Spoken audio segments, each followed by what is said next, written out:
Today, it's all about 3 B's. Bees, broccoli, and borders.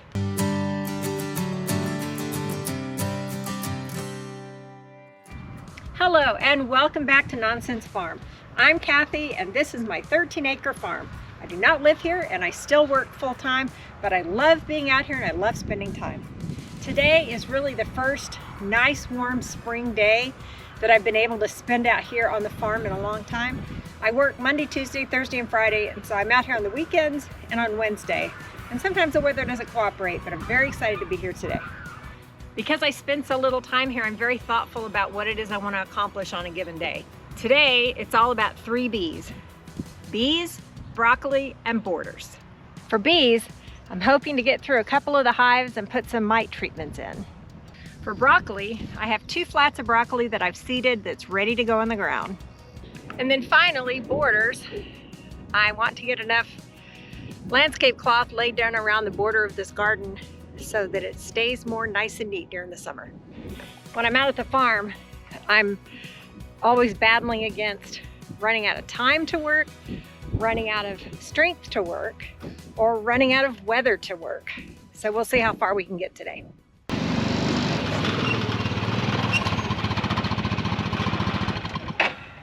But first, we need to go check on the chickens.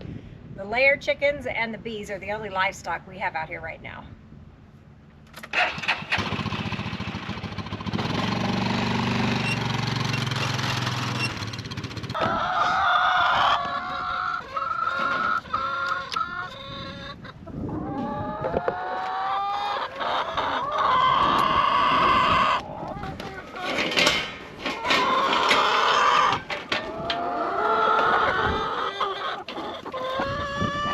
Girls in here.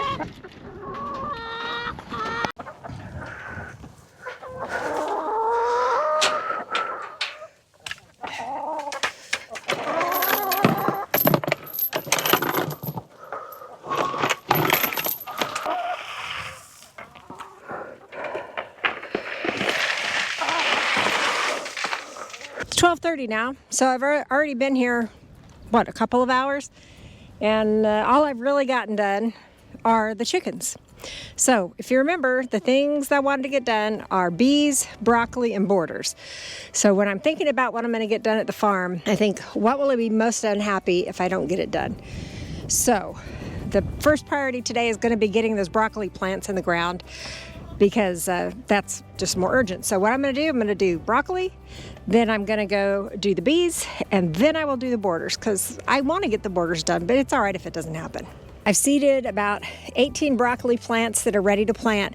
I'm going to put them all in this bed, and then I'm going to put this netting over the top of them, because way too soon the cutworms that tend to plague all brassicas will come and eat the leaves, and that's not great. So anyway, here we go. Here in Texas, we have to plant broccoli super early because it gets too hot real early, and it makes it to where the broccoli will bolt and it won't make a head of broccoli and whatnot. This is a hori knife. It is my very favorite garden tool. If you have a gardener in your life that you are going to get them a gift, I highly recommend this, and I will try to remember to put a link to my favorite one, an Amazon affiliate link, in the description of this video. All right, a little earlier I came up here and put this tray of plants, and I put some water on them because they were needing it, kind of getting them used to being out here.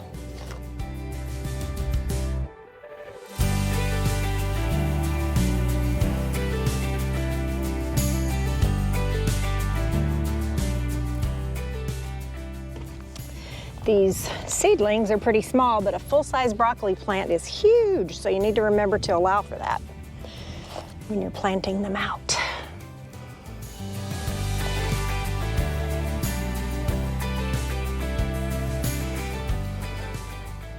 You know, I think the key to success in a lot of things is doing what other people either don't think to do or aren't willing to do.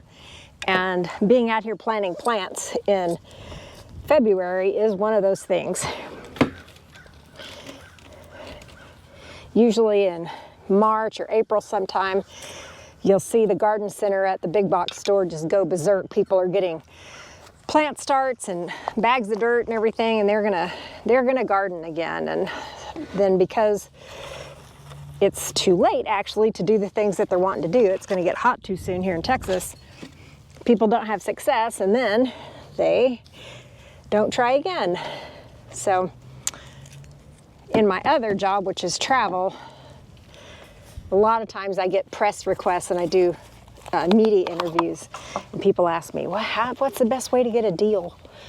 And I always say, be willing to do what other people are not willing to do.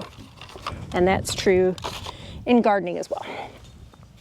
Last year, I put irrigation in all of these beds, and I'm super excited about this year.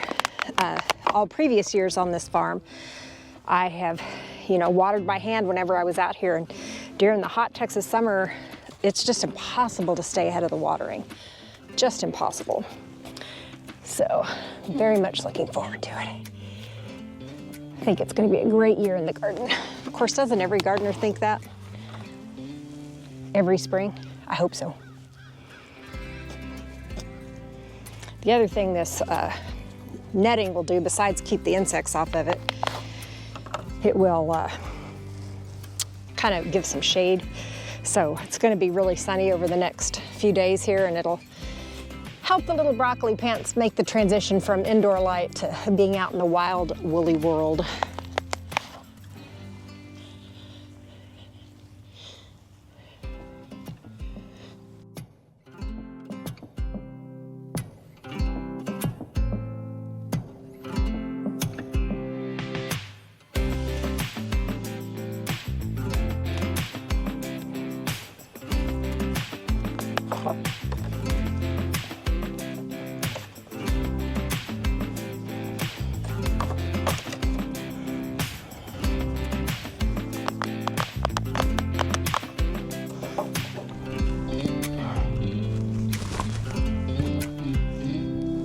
Now to water everything in.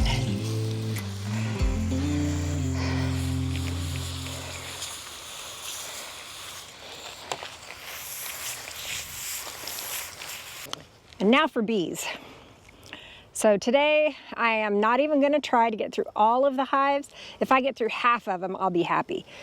Beekeeping is incredibly physical, especially I'm a 60-year-old woman. I use 10 frame equipment. So the boxes are very heavy to lift, and when I have anybody out here helping me, it's very physical. So anyway, these are mite treatments they're completely natural mite treatments I'm going to put on the hives that I get into to get the mites under control before the real nectar flow, the spring season starts. So here we go.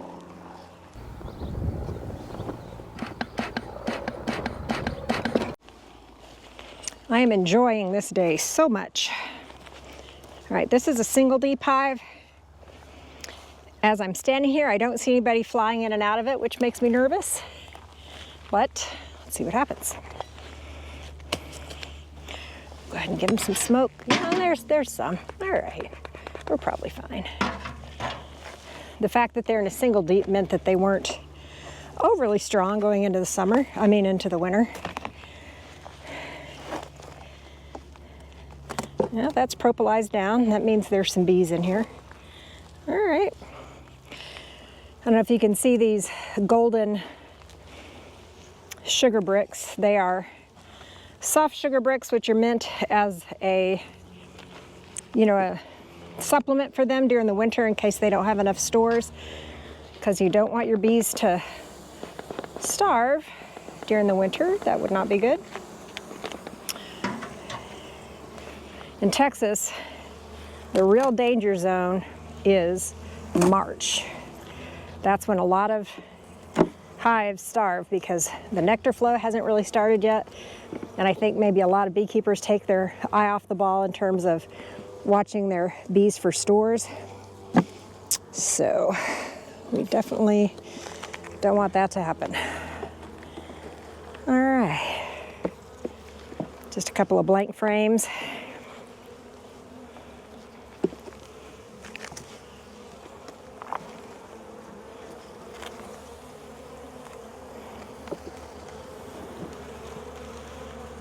There we've got some honey. And there's nectar there.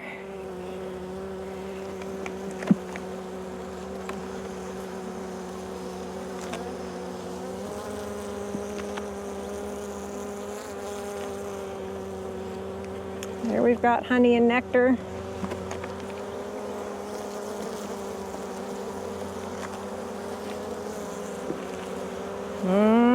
There we've got honey and nectar, hoping to see some baby bees here soon. Let's see. I'm gonna save these sugar bricks so I can put them back on the hives.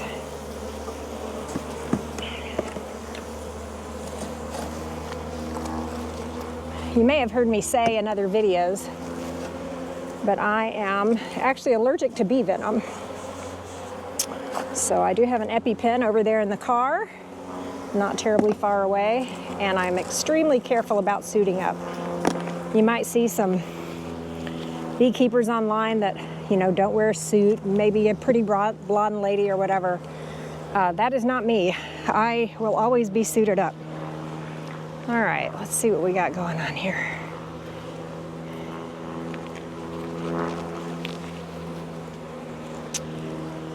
I'm gonna look at this with the sun over my shoulder. What I see there is some pollen. I still don't see any eggs or anything. All right.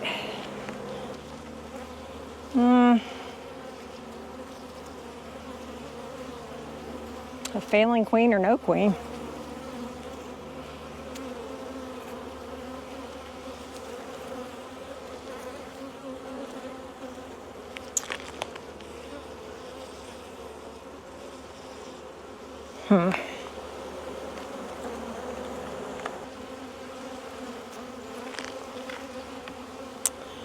Yeah, not real excited with what I'm seeing here.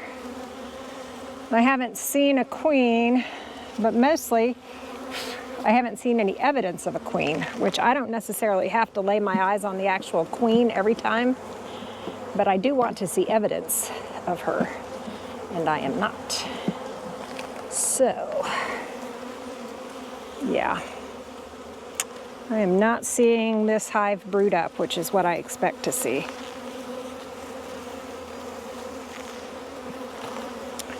Okay. So, what I'm going to do is, I'm going to put the lid on these guys. And I'm going to keep looking. If I find another hive that has some extra brood, then I will borrow it and give it to this one to build it up until I decide whether I'm going to combine this hive with another hive. I don't think I can get a queen this early. It's too early. This is a double deep hive, and it has a spacer shim on the top because, again, I've been putting sugar bricks in here during the winter. Let's see what's happening in here.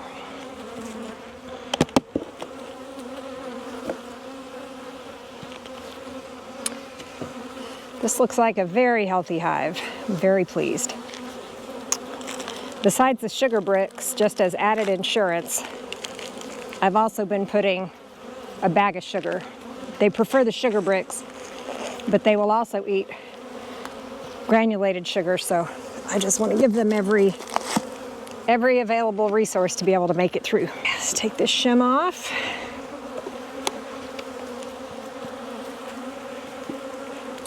Smoke them down.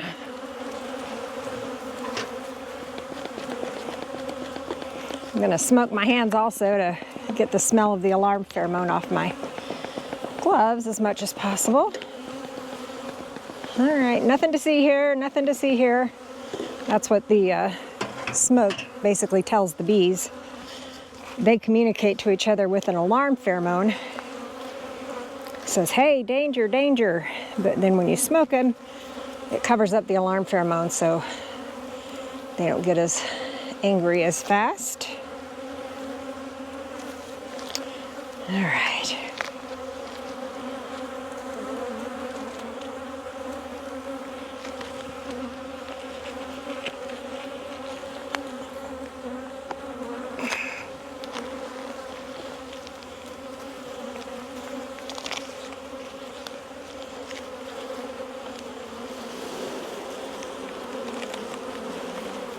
This is what a full frame of honey looks like.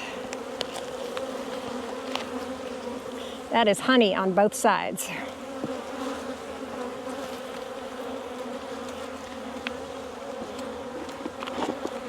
So the fact that this is late February and they have frame after frame of honey is astounding.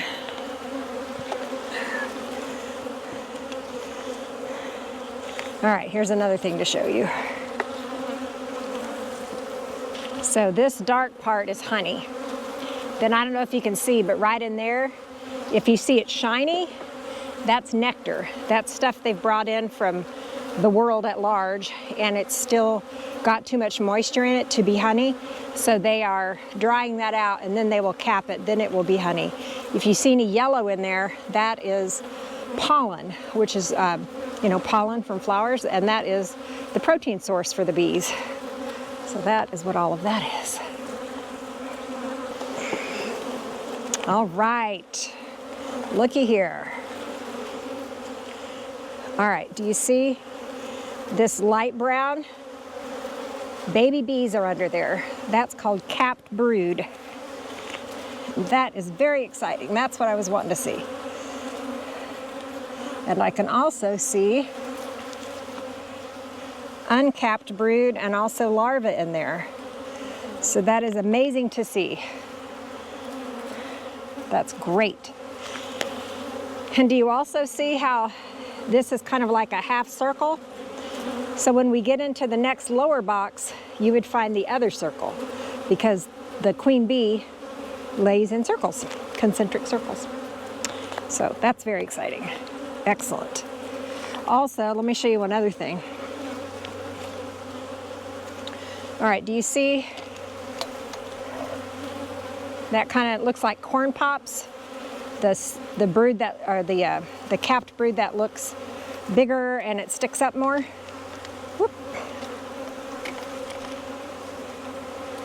Right here on the bottom. That is drone brood. That means the kind of bee that's in there, they're boys. The other kind, the flat kind of brood, that is girls. That's worker brood. Those are worker bees. And then the corn pop one looked like, those are boys.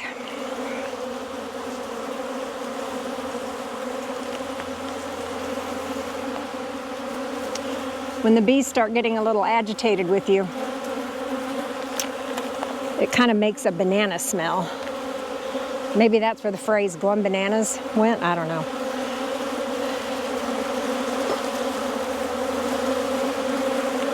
Honestly, this camera doesn't make them very happy either. Man, there's so much honey. That's amazing. All right, I'm going to turn off the camera to let the bees calm down from the camera. And I'm gonna take this box off, look at the bottom box, put the mite treatments in, and I'll see you again in a minute. Okay, I got through 8 hives, and as you can tell, there's bees all over the place. I wish you could see the camera because there are bees all over that. Okay, let's see, what time is it? It is 3:30. I need to leave here by 5:30. My back is pretty tense from lifting all those boxes and whatnot. So I'm gonna go get things put away from doing bees, and I'm gonna see if I have anything left to put landscape cloth down at the garden. It requires a lot of bending over, so we'll see. Let me give myself a few minutes to regroup here. Spoiler alert, I in fact did not get the landscape cloth border onto the garden on Wednesday, and now it is Saturday. So I've arrived at the farm. I have tended to the chickens. I had 47 eggs, and I'll get some more throughout today, so that's really cool. I'm getting a little over a dozen a day. And now I'm going to work on the landscape cloth. So I do already have some landscape cloth around the garden, but what happens in the summer is that the grass, everything just grows like a maniac. And it gets to where sometimes it grows over and encroaches the beds, and I just want there to be a larger border between the garden and the wild part of the pasture. So this is what I'm doing. Before we get started, let's check in on the broccoli that we planted on Wednesday. It's doing really great, right?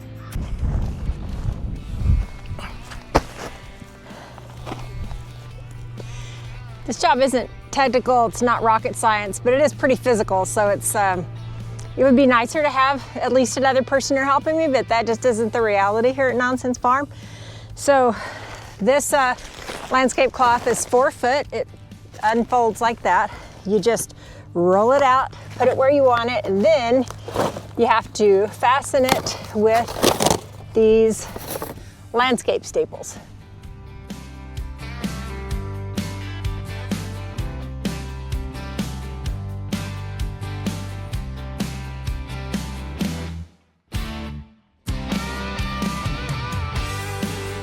Look how pretty. Look how neat that looks. That's going to be so great. I have once again run out of day. Well, really, I've run out of energy. So I got all the landscape cloth around the garden, and it looks amazing, and it's going to be such a blessing to have it done as the summer starts and the grass starts getting tall around the garden. I really wanted to do the other half of the beehives today, but I just don't have it in me. There was just too much getting down, getting up, bending over, and I still have things I need to do at home. So we're going to sign out from the farm, and I'll see you in the next video.